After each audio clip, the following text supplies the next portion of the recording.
Ian, good pre-season win against Ampthill on Saturday. What's your overall pre-season report? How has it gone? Yeah, very pleased. I think the proof is obviously always in terms of the way you play and results. On paper, it looked like a pretty impressive scoreline, and to be fair, it was with a lot of good rugby in it, but it left plenty to work on as well. I think the most pleasing is probably how we progressed over the 3 games and some of the areas that we really had as a key focus. When we revised or we reflected on last season, we worked hard on it during the pre-season, and we saw that come into effect over the last 3 games. Lots of the youngsters seem to be performing really well, the NTU guys, some of the former academy guys. Do you feel a bit like last season you were sort of taking a hit to give them the experience they needed for this season?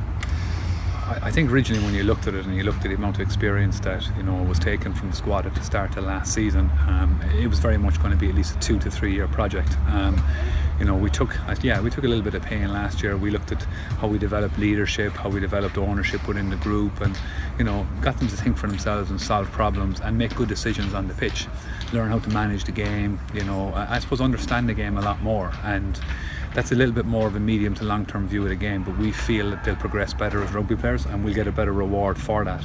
So that's very much our philosophy from a coaching point of view, and I think we're starting to reap a little bit of the reward from that, because they feel like they've got that clarity they need on the pitch. They definitely manage the game a lot better, and the younger players are putting pressure on some of the guys that I suppose that have now played quite a lot of rugby, and we're really, I suppose, we're pushing forward as a team.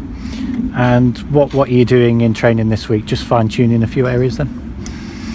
Essentially, we're going to work hard. It's a long week. It's an 8-day turnaround, followed by a 5-day turnaround to Leeds. So quite a lot of intensity in training today.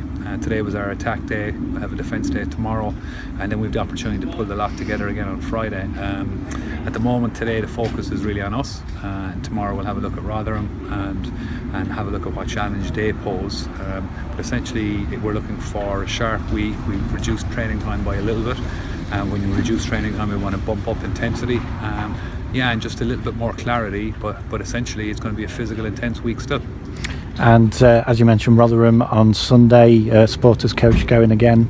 It's going to be an atmospheric start to the season, I think, local derby. Yeah, look, it's great. We don't have to travel too far for the first game. We had a good result there last year. Rotherham came here and caused us an awful lot of problems earlier in the season, so we know it's going to be a challenge. We know they're a good side. They've had a good pre-season as well. New coaches, new energy, new intensity, and it's going to be a battle down there. We need to be really at our best if we're to come out the right side of it, and that's fine. That's what we want. It's an ideal way to start the season.